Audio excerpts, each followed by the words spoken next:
Hi മക്കളെ, welcomes to Asha's learning.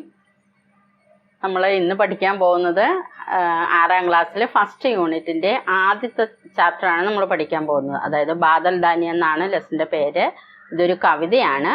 ഈ കവിതയിൽ മഴയുടെ ആവശ്യകതയെക്കുറിച്ച്, അതുപോലെ തന്നെ വെള്ളം നമ്മൾ ഉപയോഗിക്കേണ്ടതിൻ്റെ ആവശ്യകതയെക്കുറിച്ച്, അതായത് വെള്ളം ആവശ്യമായിട്ട് ഉപയോഗിക്കാതിരിക്കുക, അതുപോലെ തന്നെ മഴ എത്രമാത്രം നമുക്ക് ഉപകാരപ്രദമാണ് എന്നുള്ള കാര്യങ്ങളെല്ലാമാണ് ഈ വീഡിയോയിലൂടെ അല്ലെങ്കിൽ ഈ കവിതയിലൂടെ നമ്മൾ പഠിക്കുന്നത്. നമുക്ക് നോക്കാം. ഒന്നാമത്തെ പേജിൽ തന്നെ കൊടുത്തിരിക്കുന്നത് നോക്കിക്കേ. ഇക്കായി 1 യൂണിറ്റ് 1. ഇതിൽ നമുക്ക് 2 അധ്യായങ്ങളാണ് പഠിക്കാനുള്ളത്. ഒന്ന് ഒരു ബാലഗീതവും ഒന്നൊരു ചിത്രകഥയുമാണ്. ഓക്കെ, അപ്പോൾ ഇതിൽ കൊടുത്തിരിക്കുന്നത് നോക്കിയേ. ഈ ചിത്രത്തിൽ എന്തൊക്കെയാണ് നമ്മൾ കാണുന്നത്? ഒരു മാനുണ്ട്, മയില്, അതുപോലെ മുയൽ, തവള, ഉണങ്ങിയൊരു മരം, അതുപോലെ ആ മരത്തിലൊരു കിളി. ഇവരെല്ലാവരും എന്താ ചെയ്യുന്നത്? മുകളിലേക്ക് നോക്കിയിരിക്കുകയാണ്. മുകളിൽ എന്താണ്? 2 മേഘങ്ങൾ, ആ മേഘങ്ങളിലെ 2 കുട്ടികൾ. ഇത്രയാണ് നമ്മൾ ഈ ചിത്രത്തിൽ കാണുന്നത്. അപ്പോൾ എല്ലാവരും മുകളിലേക്ക് നോക്കി നിൽക്കുന്ന കാണുമ്പോൾ തന്നെ നമുക്ക് മനസ്സിലാവുന്നുണ്ട് എന്താ? ഇവരെല്ലാം മഴയെ പ്രതീക്ഷിച്ചാണ് നിൽക്കുന്നത്. അവിടെ എഴുതിയിരിക്കുന്നതുണ്ടോ? പാനി നഹീം ബരസ്താ ഹേ ജീവൻ. പാനിയല്ല, മഴയല്ല പെയ്യുന്നത്, അല്ലെങ്കിൽ വെള്ളമല്ല പെയ്യുന്നത്. പിന്നെ എന്താണ് പെയ്യുന്നത്? ജീവനാണ് പെയ്യുന്നത്. ഇടതുവശത്ത് ഒരു ചോദ്യം കൊടുത്തിരിക്കുന്നത് നോക്കിയേ. ജീവൻ ബരസ്താ ഹേ ഐസാ ക്യോം കാത്തേ ഹേ. ജീവനാണ് പെയ്യുന്നത്, അങ്ങനെ പറയുന്നത് എന്തുകൊണ്ട്? അതായത് നമ്മുടെ എല്ലാം ജീവന് ഏറ്റവും അത്യന്താപേക്ഷിതമായ ഒരു ഘടകമാണ് എന്ത്? വെള്ളം. അതുകൊണ്ട് തന്നെയാണ് ഇവിടെ പറയുന്നത് എന്താണ്? വെള്ളമല്ല പെയ്യുന്നത്, ജീവനാണ് പെയ്യുന്നതെന്ന്. അപ്പോൾ നമുക്ക് മഴയുടെ അത്യാവശ്യത്തെക്കുറിച്ച് അല്ലെങ്കിൽ മഴയുടെ ആവശ്യകതയെക്കുറിച്ച് ബോധിപ്പിക്കുന്നതാണ് ഈ തന്നിരിക്കുന്നത്. ഓക്കെ, നമുക്ക് ആദ്യം തന്നെ ഈ കവിത ഒന്ന് നോക്കാം. അതായത് കവിതയുടെ പേര് ബാദൽ ദാനി. ബാദൽ ദാനി എന്ന് വെച്ചാൽ എന്താണ്?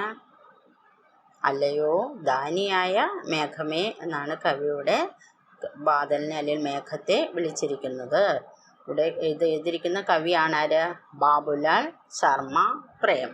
എന്തുകൊണ്ടാണ് കവി ബാദലിനെ ദാനി എന്ന് വിളിച്ചിരിക്കുന്നത്? നമുക്കെല്ലാവർക്കും അറിയാമല്ലോ, മേഘത്തിൽ നിന്നാണ് നമുക്ക് എന്ത് കിട്ടുന്നത്? മഴ കിട്ടുന്നത്. അതുകൊണ്ടാണ് കവി മേഘത്തെ ദാനിയായ മേഘമേ എന്ന് വിളിച്ചിരിക്കുന്നത്. നമുക്ക് ആദ്യം തന്നെ ഈ കവിത ഒന്ന് നോക്കാം. അത് കഴിഞ്ഞിട്ട് നമുക്ക് അതിൻ്റെ മീനിങ് പറയാം. ചം ചം ചംകി ബിജലി റാണി ഉഠി ഗഗൻ മീ ഘടാ സുഹാനി ബാദൽ ദാനി ബാദൽ ദാനി ഖൂബ് ചമാചം ബർസോ പാനി. എന്താണ് അതിൻ്റെ അർത്ഥം? ചം ചം ചംകി മിന്നി മിന്നി തിളങ്ങുന്ന ബിജലി. ബിജലി എന്താണ്? മിന്നൽ. ഉഠി ഗഗൻ മീ ഘടാ സുഹാനി മിന്നി മിന്നി തിളങ്ങുന്ന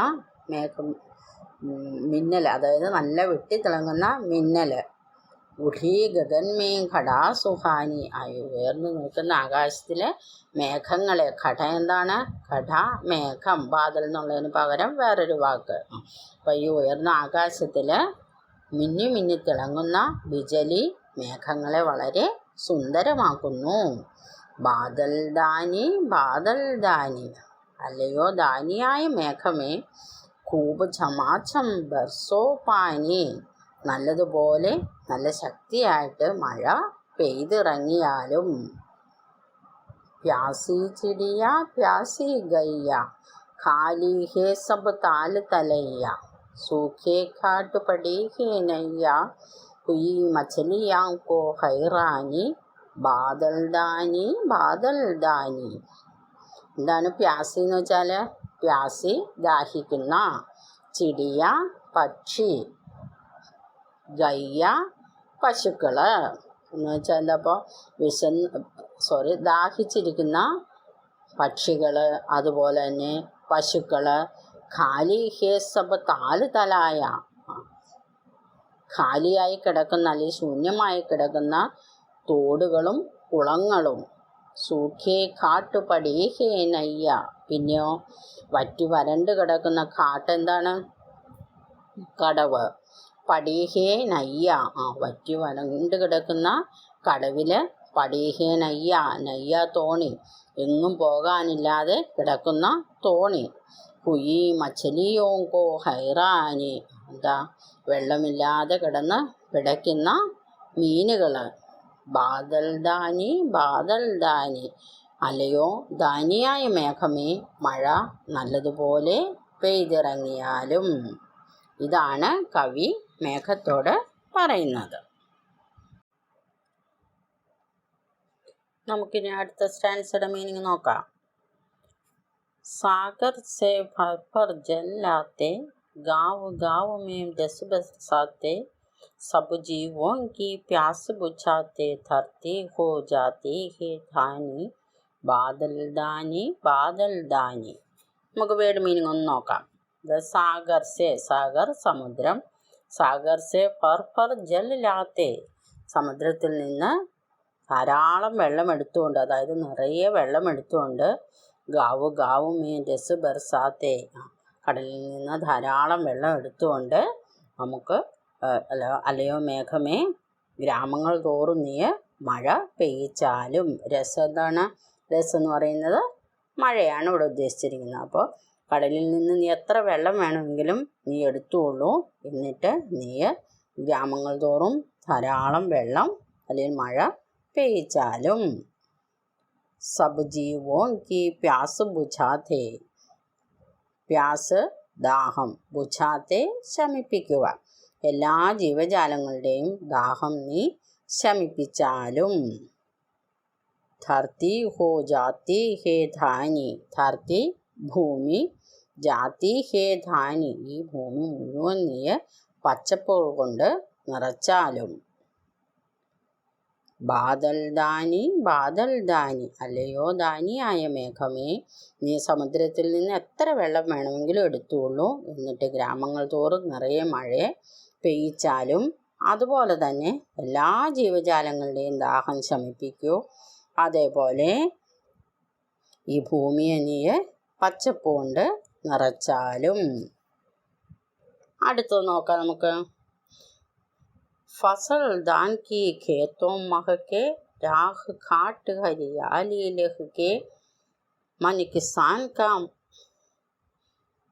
गाये बहाये, देख देख मेढों तक पानी, बादल दानी खूब छमाछम बरसो पानी. എന്താണ്? ഫസൽ ധാൻ കി ഖേത്തോ മഹക്കെ, ഫസൽ എന്ന് വെച്ചാൽ വിളവ്, ധാന്യങ്ങൾ കൊണ്ട്, ഖേത്തോ മഹക്കെ, നീ ഖേത്ത് വയൽ, ഈ വിളവുകളും ധാന്യങ്ങളും കൊണ്ട് നീ വയൽ മൊത്തം സുഗന്ധം പരത്തിയാലും. രാഹ് ഘാട്ട് ഹരിയാലി ലഹക്കെ, നമ്മൾ പറഞ്ഞില്ലേ കടവെല്ലാം വറ്റി വരണ്ട് കിടക്കുകയാണെന്ന്. അപ്പോൾ രാഹ് വഴി, ഘാട്ട് കടവ്, ഹരിയാലി ലഹക്കെ, ആ കടവിലേക്കുള്ള വഴികളെല്ലാം നീ പച്ചപ്പ് കൊണ്ട് നിറച്ചാലും. मन किसान का गाये चहके, देख देख मेढों तक पानी. ഇനി മൻ കിസാൻ, കൃഷിക്കാരുടെ മനസ്സ് നീ ഗായെ ചഹക്കെ, അവരുടെ മനസ്സ് നീ പാട്ടുകൊണ്ട് നിറച്ചാലും. എന്ന് വെച്ചാൽ എന്താ? സന്തോഷം കൊണ്ട് അവരെല്ലാം പാട്ടുപാടുന്ന രീതിയിലേക്ക് ആക്കിയാലും. ദേഖ് ദേഖ് മേഠോൻ തക് പാനി, മേഠം എന്താ? വരമ്പ്, പാടത്തിൻ്റെ ഒക്കെ വരമ്പില്ലേ, അതാണ്. ദേഖ് ദേഖ് മേഠോൻ തക് പാനി, വരമ്പിൻ്റെ അവിടെ വരെ നീ വെള്ളം നിറച്ചാലും. ബാദൽ ദാനി, അല്ലയോ ദാനിയായ മേഘമേ, ഖൂബ് ഛമാഛം ബർസോ പാനി, നീ നല്ല ശക്തിയായിട്ട് മഴ പെയ്യിച്ചാലും. അപ്പോൾ ഇവിടെ കവി ആവശ്യപ്പെടുകയാണ് മേഘത്തോടെ, എന്താണ്? നീ നല്ലതുപോലെ മഴ പെയ്യിക്കൂ, നല്ലതുപോലെ മഴ പെയ്യിച്ച് ഗ്രാമങ്ങൾ മൊത്തം മഴ പെയ്യിച്ചാലും. അതുപോലെ ഈ വിളവുകൾ കണ്ട് കൃഷിക്കാരെല്ലാം സന്തോഷവാന്മാരാകട്ടെ. അതേപോലെ തന്നെ കടവിലേക്കുള്ള വഴികളെല്ലാം പുല്ലുകൊണ്ട് നിറയട്ടെ, അല്ലെങ്കിൽ പച്ചപ്പ് വിരിയട്ടെ എന്നാണ് കവി ആവശ്യപ്പെടുന്നത്. അതായത് ഒരു മഴ പെയ്യേണ്ടതിൻ്റെ ആവശ്യകതയെക്കുറിച്ച് കവിയോടെ സൂചിപ്പിച്ചിരിക്കുകയാണ്. ഓക്കെ, ഇനി അതിൻ്റെ താഴെയായിട്ട് ഒരു ചോദ്യം കൊടുത്തിരിക്കുന്നതുണ്ടോ? ബാരിഷ് സെ കോൻ കോൻ ഖുശ് ഹോത്തെ ഹേ. ബാരിഷ് എന്താ? മഴ. ഈ മഴ ആരെയെല്ലാമാണ് സന്തുഷ്ടരാക്കുന്നത്? ഖുശ് ഹോത്തേക്ക് എന്ന് വെച്ചാൽ ആരെയൊക്കെയാണ് മഴ? നോക്കാം, താഴെ പടം കൊടുത്തിരിക്കുന്നതുകൊണ്ട് എന്തിൻ്റെയൊക്കെയാണ് പടം കൊടുത്തിരിക്കുന്നത്? ഹിരൺ, ബതക്ക്, ലട്ക, ലട്കി, മച്ചലി, ഭൂൽ, ബന്ദർ, മേഠക്, യാക്ക് പതങ്ക്. ഇതിൻ്റെ എല്ലാം പടമാണ് ഇവിടെ കൊടുത്തിരിക്കുന്നത്. ഇതിൻ്റെ അർത്ഥം കൂടി നമുക്ക് പഠിക്കണ്ടേ? ഹിരൺ എന്ന് വെച്ചാൽ മാൻ, ബതക്ക് താറാവ്,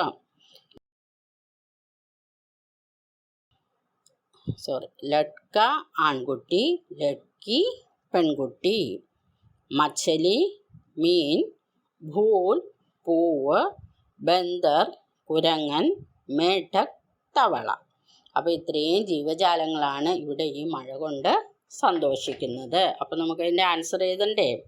എങ്ങനെ എഴുതുന്നത്?